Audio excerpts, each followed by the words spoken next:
Gimana?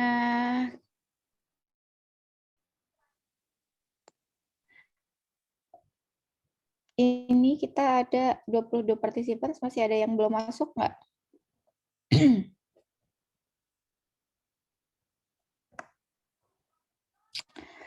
Oke, kita sambil nunggu temannya, sambil mulai aja ya, biar nanti temannya kalau misalkan mau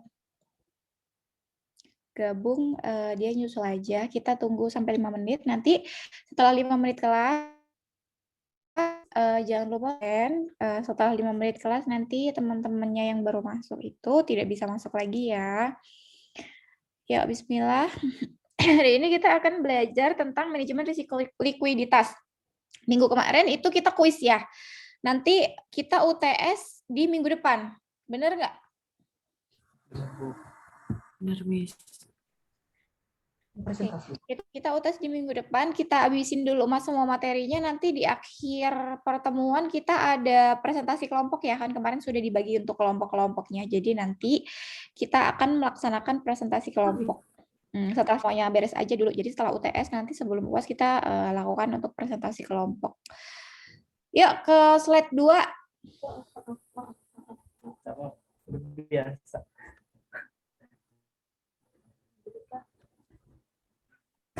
Oke. Apa sih jadi dasarnya risiko likuiditas itu terjadi apabila perusahaan dalam membayarkan kewajiban-kewajibannya yang telah jatuh tempo. Nah, jadi dia tidak punya cash lagi untuk membayarkan pinjaman-pinjamannya atau hutang-hutangnya, kewajiban-kewajibannya yang telah jatuh tempo.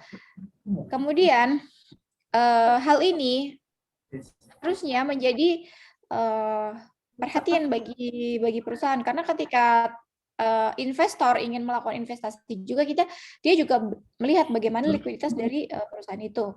Kalau menurut pengertian ahli sendiri ya, risiko likuiditas itu merupakan risiko sebagai akibat ketidakmampuan perusahaan untuk memenuhi utang yang jatuh tempo dari sumber pendanaan arus kas dan aset likuid berkualitas tinggi yang dapat diagunkan tanpa mengganggu aktivitas dan kondisi keuangan perusahaan.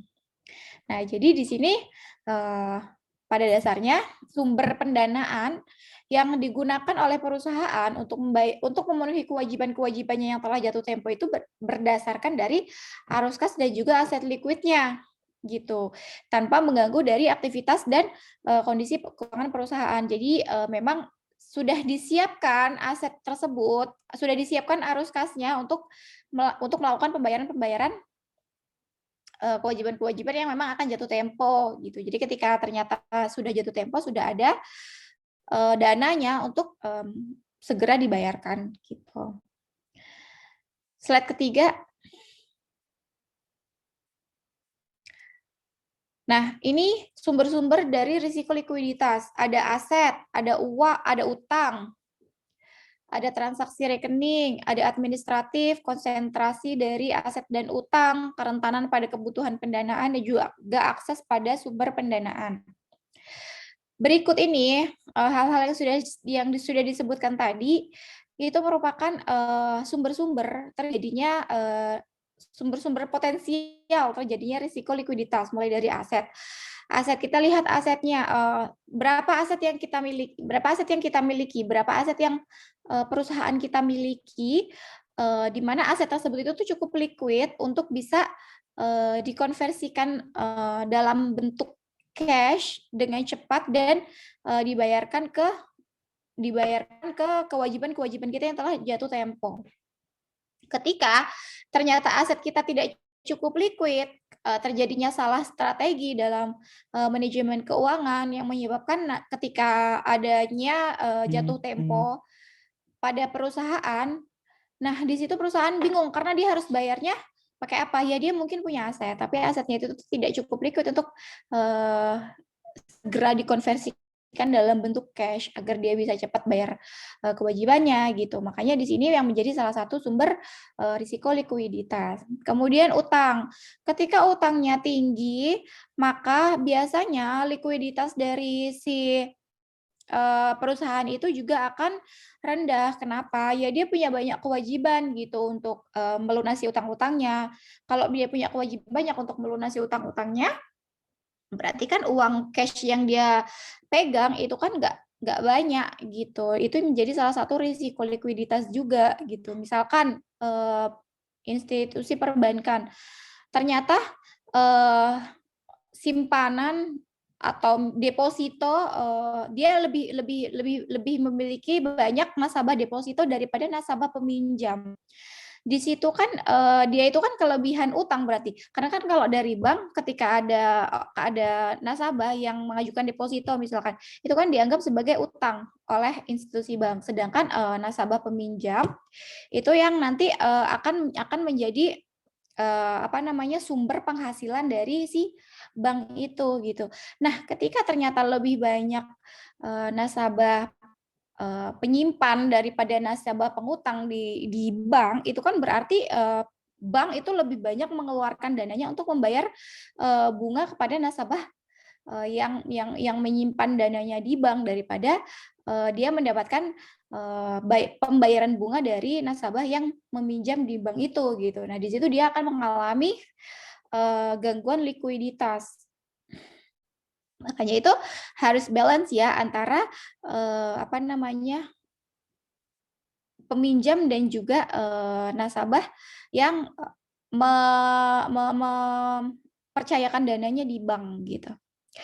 Kemudian transaksi rekening dilihat juga di situ transaksi rekeningnya itu bagaimana perusahaan atau badan usaha atau organisasi gitu. Apakah transaksi rekeningnya itu tuh cukup sehat, kemudian apakah terjadi transaksi-transaksi rekening yang memang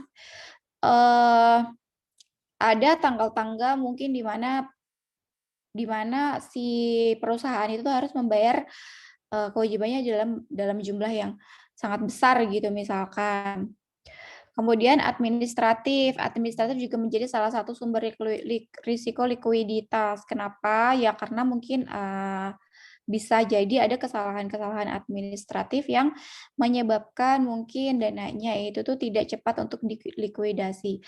Konsentrasi dari aset dan utang, yang tadi sih sebenarnya kurang lebih sama ya. Mungkin kalau misalkan konsentrasi utangnya lebih banyak, asetnya lebih sedikit, maka likuiditas dari perusahaan juga akan rendah.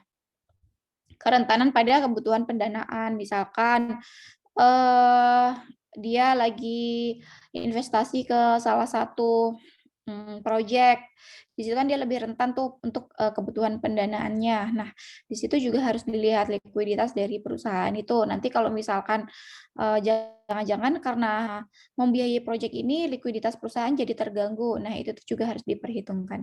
Kemudian akses pada sumber pendanaan. Sumber pendanaan itu apakah sudah cukup liquid? Apakah sudah cukup liquid untuk kita akses? Apakah kita mudah dalam melikuidasi sumber-sumber pendanaan apabila kita membutuhkan dana gitu. Slide selanjutnya.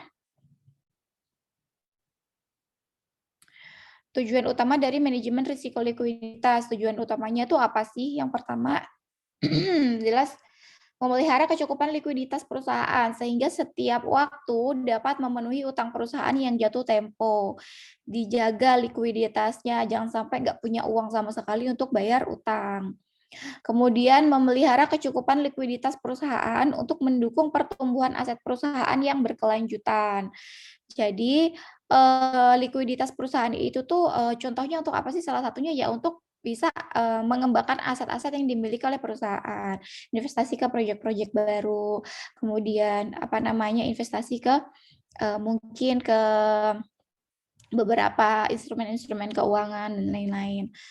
Menjaga likuiditas perusahaan pada tingkat yang optimal. Maksudnya pada tingkat yang optimal itu jadi sebenarnya perusahaan kalau terlalu liquid juga nggak bagus ya. Di situ kan kita bisa lihat kalau perusahaan terlalu liquid berarti dia nggak bisa maksimal dalam mengelola keuangannya. Kenapa? Kalau misalkan dia punya terlalu banyak uang cash, ya buat apa kebanyakan uang cash gitu. Sedangkan kita cukup yang secukupnya aja pegang uang cash. Sisanya itu kan bisa diinvestasikan ke instrumen-instrumen yang memang memiliki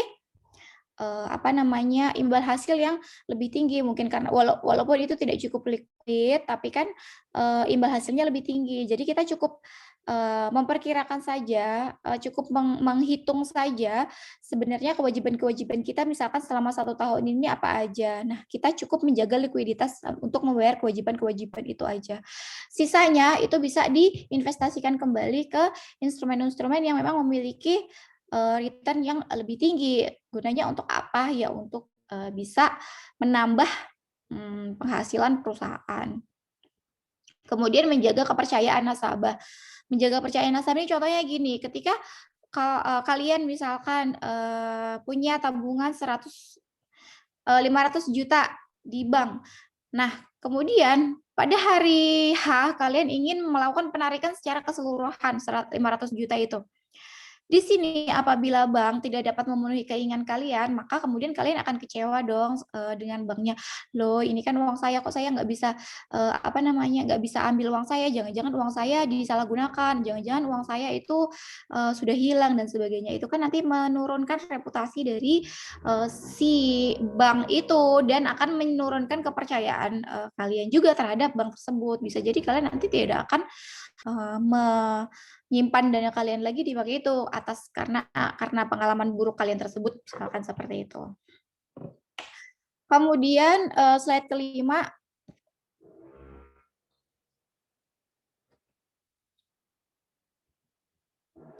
Nah, ini di sini likuiditas itu biasanya dibedakan menjadi 2, likuiditas endogen dan likuiditas eksogen. Jadi ada likuiditas yang melekat dan likuiditas yang berasal dari struktur utang. Kalau yang melekat itu tuh misalkan apa? Misalkan contohnya nih kemampuan perusahaan menjual aset secara cepat. Kemudian karakteristik likuiditas dari setiap aset. Jadi perusahaan punya aset-aset yang memang dia bisa likuidasi aset tersebut itu tuh dengan cepat gitu. Dia tepat guna dalam menginvestasikan uangnya ke dalam bentuk aset-aset. Kemudian likuiditas eksogen. Jadi eksogen ini berasal dari struktur utangnya. Contohnya apa? Misalkan dia perusahaan punya giro. Giro itu kan sama aja sih sebenarnya seperti tabungan. Tapi kemudian kan dengan punya giro dia bisa melakukan penarikan dalam jumlah yang cukup besar gitu. Kemudian mungkin perusahaan juga punya tabungan dan juga deposito.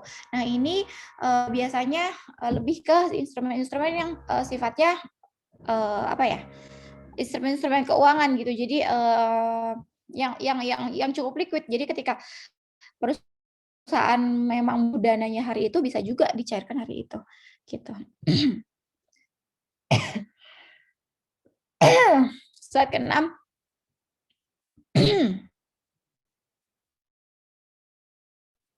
Penerapan manajemen risiko likuiditas harus ada juga dari Dewan Komisaris dan juga direksi. Dewan Komisaris dan juga direksi di sini aktif dalam melakukan pengawasan. Manajemen risiko likuiditas itu tuh dikelola di dalam sebuah perusahaan. Memastikan bahwa memang perusahaan itu tuh memiliki likuiditas yang cukup.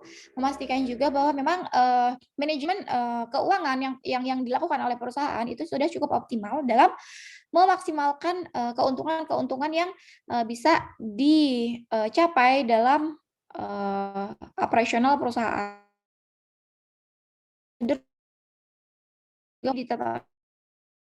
Ditetapkan perusahaan.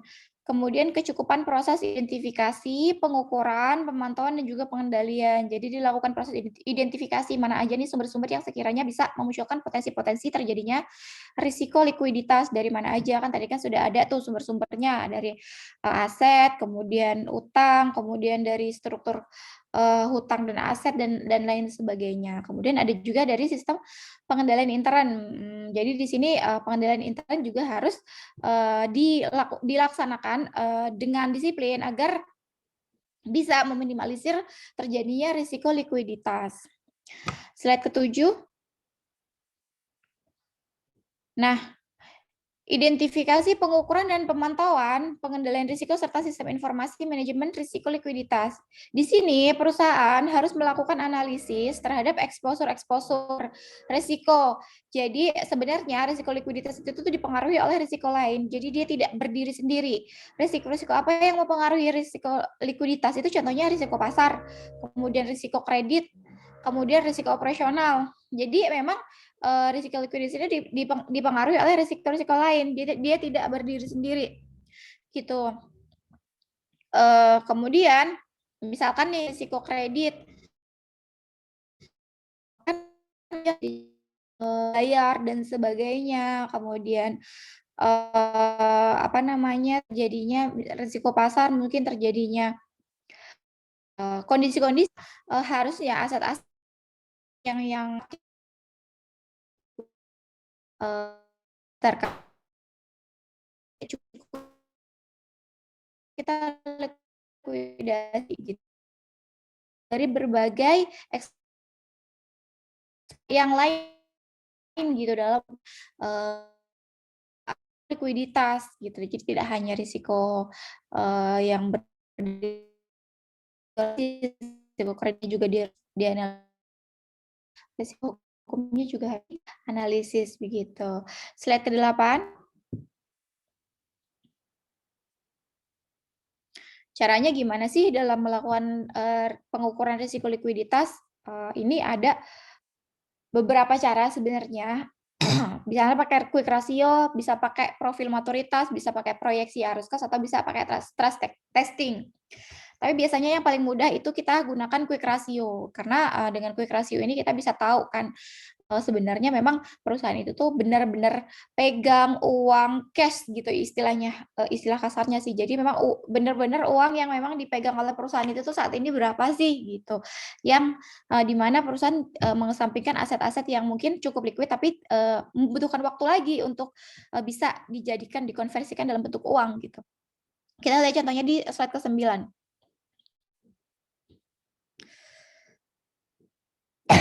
Saya batuk, sorry ya, saya batuk-batuk soalnya baru sembuh dari radang, jadi masih agak-agak ini tenggorokannya. Nah, contoh soalnya di sini misalkan PT Zulian nih, dia punya data keuangan sebagai berikut.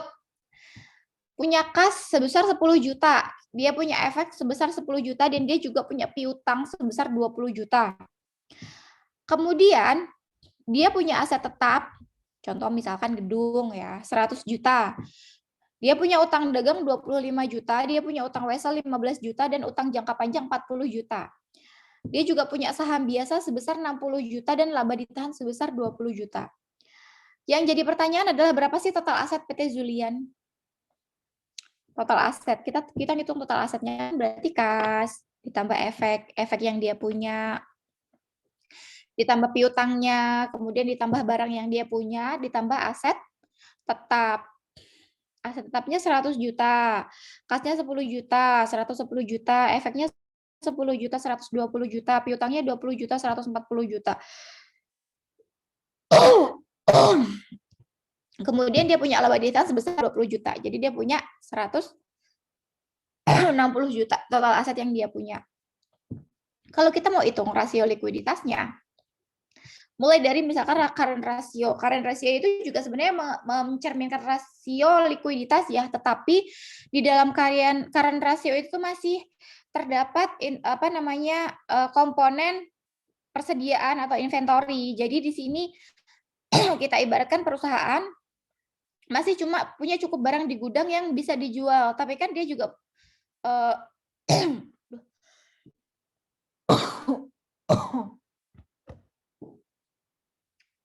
Bentar ya, saya minum dulu.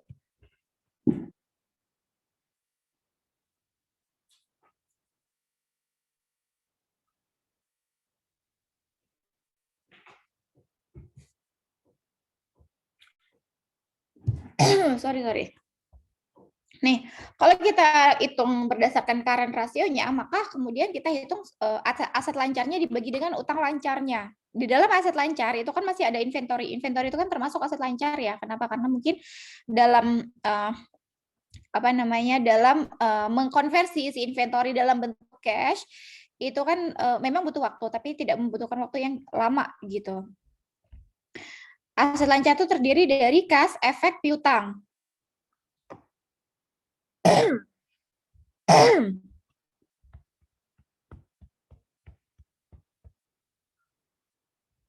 Sorry. Kas 10 juta, efeknya 10 juta, kemudian ditambah piutangnya 20 juta, 60 juta. Dia juga, tapi dia punya laba ditahan nih di sini 20 juta. Jadi 60 juta ya aset lancarnya. Kemudian dibagi dengan utang lancar. Utang lancarnya berapa nih? Utang lancarnya dia punya utang dagang 25 juta dan utang wesel 15 juta. Jadi utang lancar itu utang yang memang utang jangka pendek ya. Biasanya periodenya di bawah dari 1 tahun. Jangka panjang itu biasanya di atas 1 tahun. Dia punya utang jangka panjang 40 juta, tapi ini nggak usah kita hitung utang jangka pendeknya aja. Utang dagang dan juga utang wesel, 25 juta ditambah 15 juta, kan 40 juta. Tinggal dibagi aja, 60 juta dibagi 40 juta. Rasionya berapa? 1,5 atau 150%. Nah, ini likuiditas. Rasio likuiditas nanti akan kita bandingkan rasio likuiditas ini dengan industri yang dan perusahaan yang lain di dalam industri yang sama. Kalau misalkan perusahaan lain dalam yang itu memang 1,5, maka kemudian kita bisa mengambil kesimpulan bahwa cukup liquid gitu. Tapi kalau misalkan ternyata ini di bawah dari rata-rata industri, ya kita buat kesimpulan bahwa perusahaan ini masih belum cukup liquid untuk di industri tersebut gitu. Itu menjadi pertimbangan kita juga gitu. Kemudian kita pakai quick ratio. Quick ratio itu tuh merupakan rasio likuiditas juga yang mencerminkan likuiditas perusahaan, tapi dengan mengesampingkan persediaan, karena menganggap bahwa memang kita membutuhkan waktu juga loh untuk bisa mengkonversi persediaan kita itu tuh dalam bentuk cash gitu. Jadi kita kurangi nih persediaan. Kita persediaan kan kita lihat di sini piutangnya 20 juta ya. Kita kurangi nih, kurangi piutang 20 juta. Jadi kita memang benar-benar hitung uang cash yang memang kita punya. Kasnya 10 juta, efeknya 10 juta, dan laba ditahan 20 juta. Jadi kita cuma punya 40 juta di sini. 40 juta kemudian dibagi dengan 40 juta utang lancar. Jadi rasionya 1 atau 100%. Nanti kembali lagi dibandingkan dengan rata-rata industri dari rata-rata industri di industri PT Zulian. Misalkan dia berada di rata-rata industrinya itu tuh 1 ya, dia cukup untuk bisa dianggap sebagai ya perusahaan yang cukup liquid. Tapi kalau misalkan memang ada rata-rata industrinya misalkan 2 atau 1,5, ya berarti ini di bawah dari rata-rata industri. Dia harus bisa mencukupi likuiditasnya lebih tinggi lagi, harus meningkatkan likuiditasnya lagi gitu. Gitu. Masih ada lagi nggak slide selanjutnya?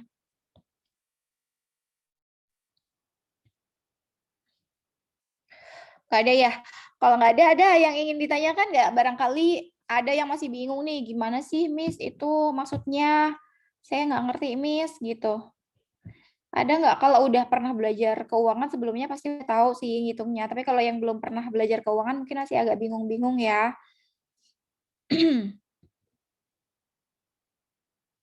Gimana?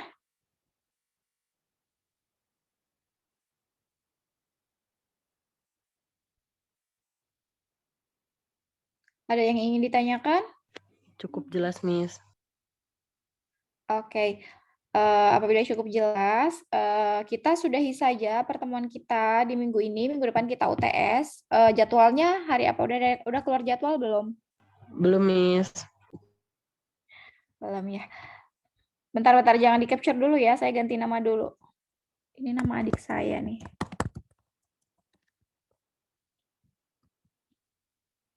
Oke, silakan di-capture.